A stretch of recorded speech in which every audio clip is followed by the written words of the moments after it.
Hello. Hello Bhagat ji, सत साहिब। सत साहिब जी। भगत जी गाजियाबाद से बोल रही हूँ।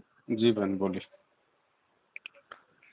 भगत जी, मैं अपने यहाँ आसपास कोई भी दूसरा भगत ना है, मैं अकेली पढ़ रही हूँ।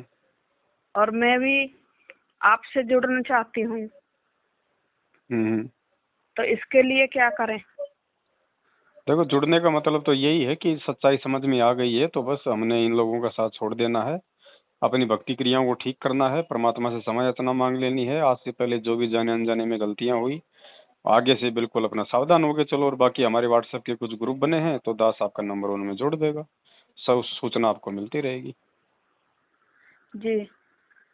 बस बाकी लाइव प्रोग्राम से जुड़ जाया करो, तो वो ग्रुपों में जुड़ी रहोगी तो मैसेज वगैरह आ जाएगा, भाई किस दिन लाइव आएंगे, क्या विषय है, वैसे भी मैसेज वगैरह आते रहेंगे। भगत जी, मैं अपने परिवार में भी अकेली हूँ। कोई बात नहीं, 90% लोग ऐसे ही हैं। आसपास भी कोई भक्त ना है, यहाँ भी गाजियाबाद में भी ना है और मेरे गांव में भी ना। भगतों से क्या करना है अपने को? भगत कौन सा अपने बर्तन साफ करके जाएगा? नहीं है तो नहीं, अपने पास अपना भगवान है, सत्संग, और क्या चाहिए। वो बात तो ठीक है भगत जी, फिर भी एक दो जने हों तो। नहीं, ऐसा बिल्कुल नहीं सोचना 1% भी कल को, क्योंकि आज हम जो सोचेंगे कल को वही हमारे भाव रहेंगे। कल को शरीर छूटेगा, त्रिकुटी पे जाएंगे, फिर सोचेंगे भाई कोई भगत ही नहीं है, अकेले कैसे जाऊं, मार खा जाओगी फिर वहीं पे। मालूम थोड़ी पड़ेगा मेरा शरीर छूट गया, मैं सतलोक जा रही हूँ, कुछ मालूम नहीं पड़ेगा। तो हमने हर प्रकार से हमने बिल्कुल अपने आप को अकेला ही रखना है, और हम अकेले ही हैं। माँ के गर्भ से भी अकेले आए थे, पहले कहाँ थे ये भी नहीं पता, आगे कहाँ जाएंगे ये तो अब मालिक ने बताया। कोई मिल जाए तो ठीक है, साथ संगति कर लो, भाई बहन से प्यार प्रेम से 2 बात कर लो मालिक की, नहीं मिले तो कोई दिक्कत नहीं है, भगवान तो है, सत्संग तो है हमारे पास में। और फिर आजकल तो ये सोशल मीडिया किस लिए, व्हाट्सएप फेसबुक, लाखों भगत हैं, क्या दिक्कत है। और भगत जी, जब मैं लास्ट बार आश्रम में गई थी, जो इन्होंने वो आश्रम खोल के रखे हैं, तो मैंने नाम शुद्ध कराया अपना। तो रात को शाम हो गई, मैं वहीं रुक गई। तो छत पे सो गए हम, मैं ही अकेली, और तो कोई भी भगत ना हा। तो जिस भगत ने नाम शुद्ध करवाया, वो जो मेरी उम्र तो 50 साल के आसपास है, और वो बेचारा बच्चा है, हमारा तो बच्चे के समान है, लगभग 20-25 साल का होगा। तो जब मैं छत पे सो रही तो रात को नींद तो नहीं आई, जैसे नई जगह पे कोई चला जा तो नींद ना आवे। तो मैं कभी अपना जाप कर ले, कभी आंख मीच ले, कभी ऐसे ही।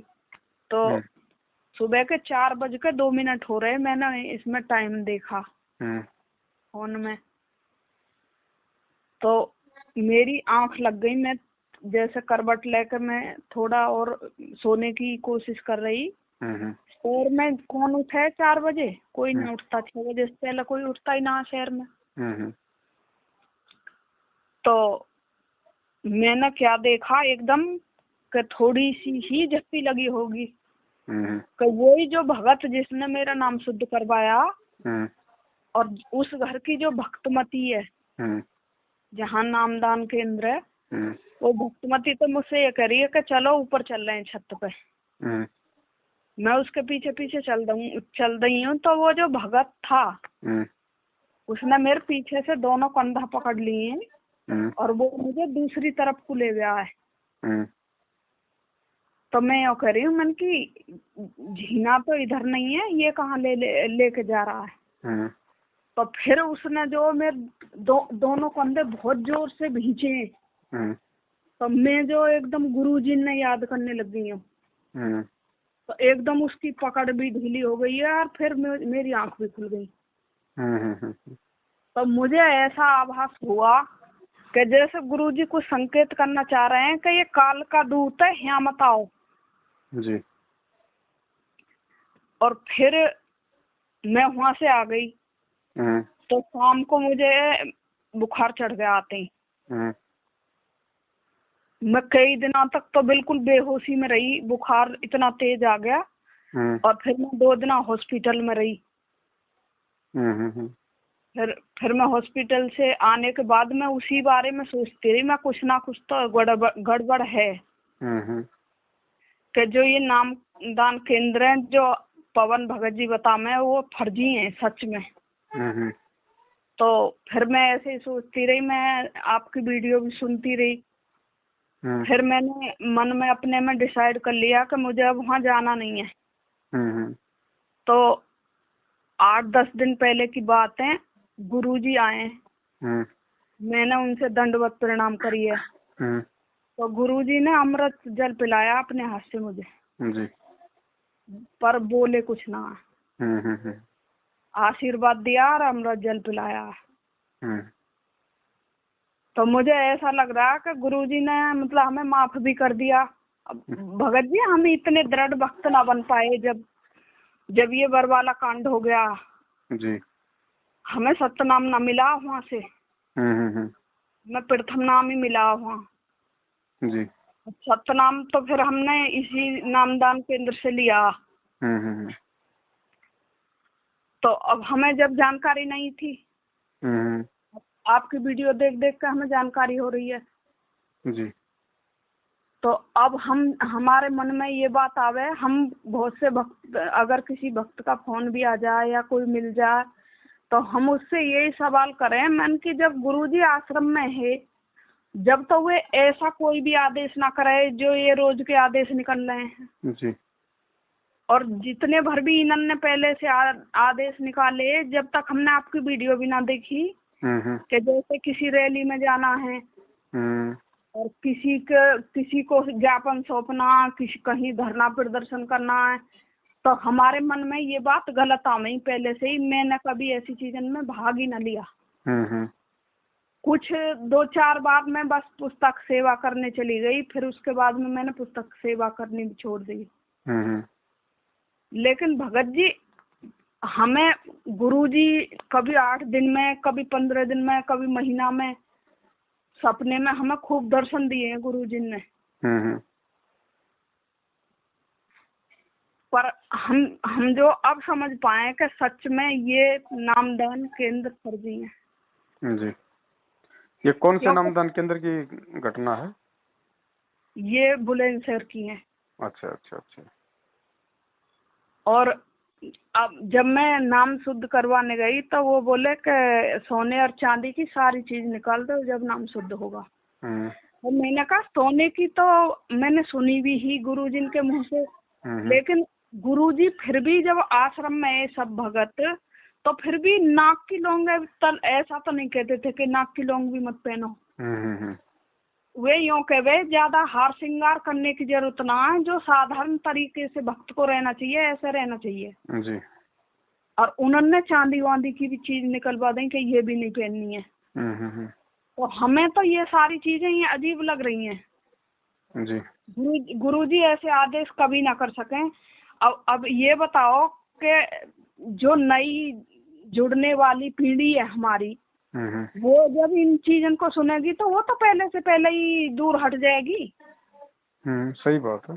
जब हम उनके सामने ऐसे पेश आएंगे और उनसे बताएंगे कि गुरुजी का ऐसा ऐसा आदेश है, तो वो तो पहले से पहले कह देंगे कि अगर ऐसा आदेश है तो हम नाम दीक्षा ना ले रहे। तो ये भक्ति है, मतलब इतनी सरल भक्ति दी हमारे गुरुजी ने, और इन्होंने भक्ति का सारी का जो नाश कर दिया। मैनेजमेंट वाले ने बिल्कुल भक्ति का नाश कर दिया, बिल्कुल इतनी कठोर भक्ति बना दी कि जो पहले हम काल की भक्ति करे उससे भी ज्यादा कठोर कर दी। या तो कोई नाम ही ना लेगा, इन सारे इतने कड़े नियम बता जो रहे हैं ये, और अगर किसी ने ले भी लिया गलती से तो वो छोड़ देगा।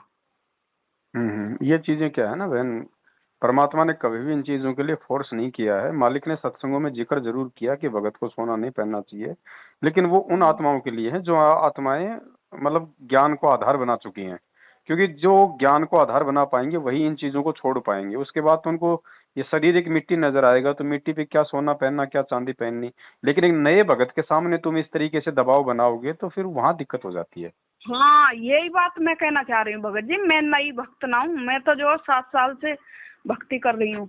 जी जी और जो है मेरी उम्र भी 50 के आसपास हो गई है। मैं जो मुझे तो इन चीजों का पहले से भी शौक ना हा, अब भी ना। जी। पर मैं उन नए भक्तन के बारे में सोच रही हूँ जो नए भक्त जुड़ने की सोच है, और जिनके सामने जब ऐसी समस्या आ जाएगी तो वो तो जुड़ेंगे ही ना। सही बात है। और तो सोना चांदी को ये जो निकलवाते हैं, इनका मकसद कोई परमात्मा के ज्ञान से संबंधित नहीं होता। इनका मकसद होता है कि सोना चांदी बेच के हमें नामदान केंद्र पे दान कर दो। हाँ हाँ, बस यही मकसद है इनका। अब ये बताओ, अगर किसी के पास सोना चांदी है तो वो कोई फेंक थोड़ी देगा अपने घर से। नहीं नहीं, वो जब ज्ञान होगा तो ज्ञान आधार से ही वो उस चीज का वो निराकरण करेगा। बाकी जैसे आश्रम में लोग नामदान लिया करते थे, सोने चांदी की अंगूठियां भी पहना करते थे, तो वहां पे मतलब गुरुजी का यही आदेश था कि सोने चांदी की जो अंगूठी है उसको पहनो, कोई दिक्कत नहीं, लेकिन उसमें यदि कोई जंत्र मंत्र का कोई नगीना है तो उसको निकाल देना है। हाँ, बाकी परमात्मा ने मना नहीं किया था। मालिक को पता था कि अब ये नया है, अभी नए नया इन चीजों को त्याग नहीं पाएगा बिना ज्ञान के। जब ये 1-2 साल मेरे शरण में रहेगा, ज्ञान समझेगा, अपने आप ही निकाल के फेंक देगा। बिल्कुल। अब फिर भगत जी एक बात बताओ, वैसे तो जब हम काल के लोक में रह रहे हैं तो सारी चीज ही काल की हैं। बिल्कुल सही बात है। तो तुम सारी चीज यूज मत करो काल की। इसीलिए तो परमात्मा ने कहा ना कि भैया ये चीजें ज्ञान से छूटेंगी धीरे धीरे, ज्ञान से ये लोक से हमारा मोह हट जाएगा। अब जब हम काल के लोक में रह रहे हैं तो खाना भी खाना पड़ेगा, पानी भी पीना पड़ेगा। बिल्कुल और बिल्कुल। मतलब भगत समाज के पास तो हम बैठेंगे उठेंगे ही, अगर जगत भी कोई हमारे पास आएगा तो उसके पास भी बैठना पड़ेगा। बिल्कुल। देखो, जो प्रथम नाम के लिए परमात्मा ने जो 11 नियम दिए, केवल वही नियम है। इसके अलावा यदि कोई प्रथम नाम दीक्षा के समय कोई नया नियम लागू करता है, भगत को कोई नई बात बताता है, तो वो फिर मालिक के ज्ञान के विरुद्ध है। ना भगत जी, मुझे तो जो 2014 में मैंने नाम लिया, बरवाला कांड से 4 बार चली गई मैं। जी जी जी। 5वीं बार में सतनाम देते हैं जी। तो 5वीं बार हम जा ना पाए, उससे पहले ही वो कांड हो गया। तो उसके बाद में हमें पता चली कि यहाँ नामदान केंद्र है। बड़ा मन दुखी रह गया। तो टीवी भी कुछ भी देखने को मन तो करे ही ना जब वो कांड हो गया। जी। बाकी जगमग तो भी भगत हो गए। तो फिर जब एक दिन जो साधना चैनल लग गया, मैंने टीवी के चैनल बदल ली। तो मैंने फिर सत्संग देख के जब उस पर से नंबर लेकर जब मैंने इनका यहाँ का आता पता दिया, तो मुझे सतनाम तो यहीं से मिला, बुलंदशहर से ही। चलो बहन, जो भी है परमात्मा की दया, मालिक ने नामदान केंद्र की हकीकत और ये लोग कितने काल प्रेरित हैं, ये खुद काल के एजेंट हैं, परमात्मा ने वो भी आपको दिखा दिया है। और इनके जो कर्म कुकर्म है उनसे तो जग जाहिर है कि ये काल के एजेंट हैं। परमेश्वर की एक भी मर्यादा में ना ये लोग हैं, ना संगत को चलने दे रहे हैं। और काल तो यही करेगा इस समय, वो खुद तो सामने आएगा नहीं, अपने एजेंटों को निमित्त बनाएगा एजेंटों के रूप में। ये नामदान केंद्र कोऑर्डिनेटर गुरुजी के परिवार वाले, ये लोग उसकी सेवा कर ही रहे हैं। तो अब आपके समझ में आ गया तो आपने सावधान होकर चलना है। किसी और के समझ में भी आ जाएगा, नहीं आएगी तो ठोकर लगेगी, तब समझ जाएगा। वैसे तो ये कहते हैं कि भिखारी को भी भिक्षा न डालनी है। और वैसे जब कोरोना काल आवे तो ये दान करें अनाज का। ये सारे इनके उल्टे कुक्रम है बहन जी। यही हमें, वही तो है ना, परमात्मा ने देखो हमें सब कुछ दिखा दिया है ना। इन्हें क्या पता वो दारू पी रहा है इनके नाक से, कि वो जो खाना खा रहा है उससे इन्हें क्या मतलब है गुरुजी से, गुरुजी की मर्यादाओं से। ये भाई जो काल का एजेंट होगा उसका काम क्या होगा बहन, इस चीज को समझो। काल एजेंट का काम होगा परमात्मा के बच्चों की मर्यादा तोड़वाना। तो मर्यादा तोड़वाने वाले ही तो कर्म करेंगे वो। तो 7 साल से यही कर्म ये लोग कर रहे हैं।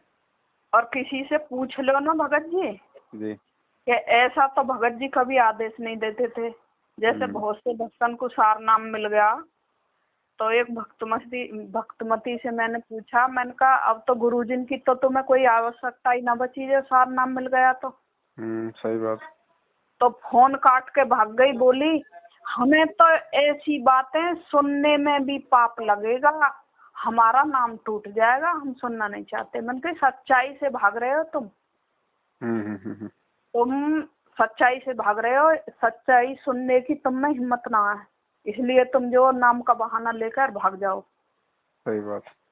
सच्चाई तो ये है कि सार नाम तो परमात्मा अपने सामने बैठा के देते हैं, ये बार बार सत्संग में कहते हैं। तो फिर सार नाम उससे डीवीडी से किसने दे दिया तुम्हें? चलो ठीक है बहन जी, दास थोड़ी सेवा में लगा हुआ था ना, और आप ये थोड़ा आप अपना संभल के चलो। ये नंबर मैं आपका व्हाट्सएप के ग्रुप में जोड़ दूंगा सत्संगति में। भगत जी ये नंबर मेरा व्हाट्सएप में ना है। तो कोई दूसरा हो तो मुझे 7 लिख के भेज दो, ये मेरा व्हाट्सएप नंबर ही है जी। 7। सस्ता।